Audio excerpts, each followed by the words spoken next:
Brought to you by Palvi Agrico. आता शेतीसाठी जे काही लागणार ते घरपोच मिळणार, तेही मोबाईलच्या एका क्लिकवर.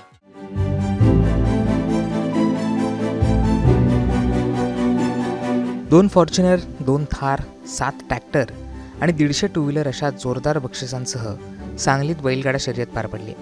या शर्यतीत हेलिकॉप्टर बैजा व ब्रेक फेल या बैलजोडीने मैदान मारत पहिलं बक्षीस पटकावलंय.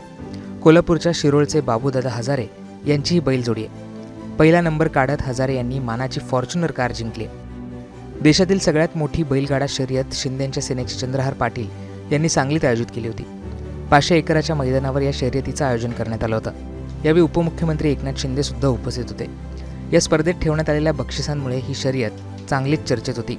या स्पर्धेत 2 फॉर्च्युनर, 2 थार, 7 ट्रॅक्टर, बुलेट आणि 150 दुचाकींचं बक्षीस ठेवण्यात आलं होतं. बैलगाडा शर्यतीच्या शौकीनांची मोठी गर्दी सांगलीत बघायला मिळाली होती. या शर्यतीत हजारो स्पर्धक सहभागी झाले होते. काही काळापूर्वी बैलगाडा शर्यतींवर बंदी घालण्यात आली होती. त्यानंतर याविरोधात न्यायालयात दाद मागण्यात आली होती. 2 वर्षापूर्वी बैलगाडा शर्यतींना पुन्हा एकदा परवानगी मिळाली आहे. त्यानंतर राज्याच्या विविध भागांमध्ये आता बैलगाडा शर्यतींचं आयोजन करण्यात येत आहे. या स्पर्धेदरम्यान एकनाथ शिंदे काय म्हणाले ते सुद्धा पाहूया. बैलगाडा शर्यत माझ्या आयुष्यामध्ये एवढ्या मोठ्या गर्दीची पहिल्यांदा मी बघतोय. आज इथं फार धुरळा उडालाय. रेकॉर्ड ब्रेक गर्दी झाली आहे.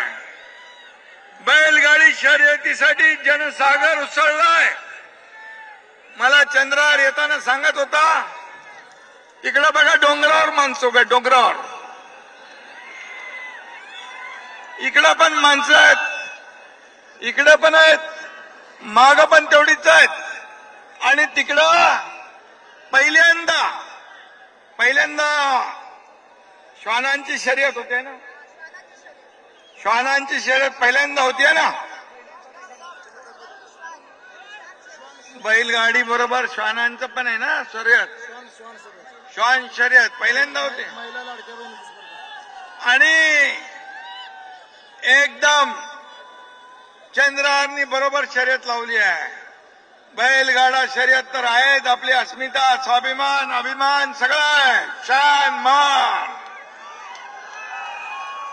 आणि श्वान पण इमानी प्राणी असतो, त्याची शर्यत लावली आहे.